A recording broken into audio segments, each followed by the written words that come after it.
कब्रिस्तान का भूत। यह बात बांग्लादेश की है। शाह आलम जो बांग्लादेश में रहते हैं, शाह आलम के एक चाचा थे जो कब्रिस्तान में रखवाली का काम करते थे। वह कब्रिस्तान में रखवाली करने के साथ साथ वहां पर कब्र भी खोदा करते थे।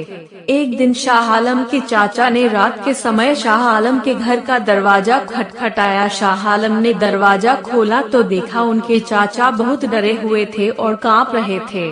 शाह आलम ने जब डरने का कारण पूछा तो उन्होंने सारी बात सुबह बताने की बात कही और कंबल लेकर सो गए। सुबह होने पर उन्होंने बताया कि पिछली शाम को जब वह कब्रिस्तान में एक कब्र खोद रहे थे तो पास की कब्र के जमीन के नीचे से बड़ी ही अजीब आवाज आने लगी, जैसे कोई कुछ खा रहा हो, और कुछ समय बाद उस जगह की मिट्टी अपने आप ही जमीन में धंसने लगी। यह देखकर वह बहुत डर गए और पीछे हट गए। तभी उस जमीन में से एक अजीब सा शैतान निकला जो देखने में बहुत भयानक और इंसान के आकार से बहुत बड़ा था, जिसके बड़े बड़े दांत थे जिनमें खून लगा हुआ था। उस कब्र में उन्होंने कुछ समय पहले जो इंसान दफन किया था अब उसकी केवल हड्डियां ही बाकी बची थी।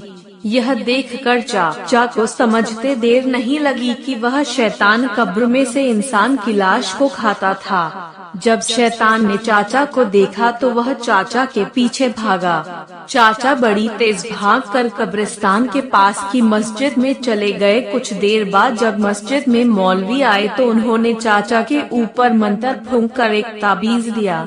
मस्जिद से निकलकर सीधे वह शाह आलम के घर आए थे।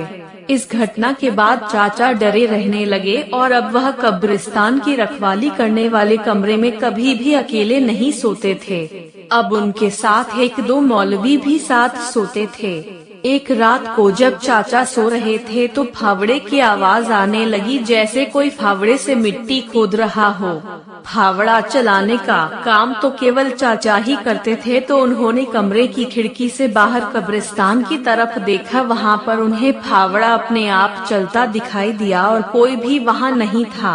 यह देखकर चाचा बहुत हैरान हो गए और जोर से चिल्लाए, कौन है वहां? तब तक कमरे में सोए दो मौलवी भी जग चुके थे। चाचा की आवाज जब उस न दिखने वाले शैतान या भूत ने सुनी तो उसने गुस्से में वह फावड़ा बड़ी तेजी से चाचा की तरफ फेंकी। वह फावड़ा खिड़की को तोड़ता हुआ कमरे में घुस गया। इससे सब बहुत डर गए। अब वह शैतान कमरे के दरवाजे पर ही आ गया और बड़ी जोर जोर से मारने लगा। कमरे में मौजूद एक मौलवी दरवाजे और खिड़की पर आ गए और कुछ मंत्र फूंकने लगे, लेकिन वह शैतान रात भर कमरे के बाहर ही रहा और दरवाजे पर वार करता रहा। जैसे ही सुबह हुई वह शैतान चला गया। यह सब बात उन्होंने मस्जिद के सबसे बड़े मौलवी को बताई। उस बड़े मौलवी ने कहा कि मुझे इसका इलाज पता है, आज रात मैं तुम्हारे साथ सोऊंगा। अगली रात को जब सब डरे हुए सो रहे थे, एक ही मात्रा तभी आधी रात को फिर फावड़ा चलाने की आवाज आने लगी। अब की बार बड़े मौलवी ने कहा, मुझे इसको देखने दो। वह दरवाजा खोलकर मंत्र पढ़ते हुए फावड़े की तरफ चले गए। मौलवी ने उस फावड़े को बड़ी तेजी से हवा में घुमा दिया, जिससे बहुत ही दर्दनाक आवाज आई, जैसे फावड़े से किसी के सीने में वार किया हो। मौलवी ने एक ही मात्रा इसके बाद इशारे से सबको वहां आने को कहा। उन्होंने चाचा को एक बड़ा खड्डा खोदने को कहा।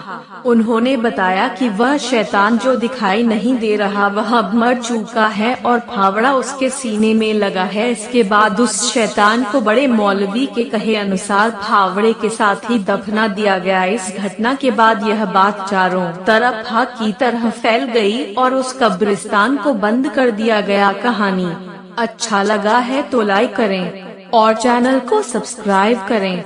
वीडियो पूरा देखने के लिए धन्यवाद।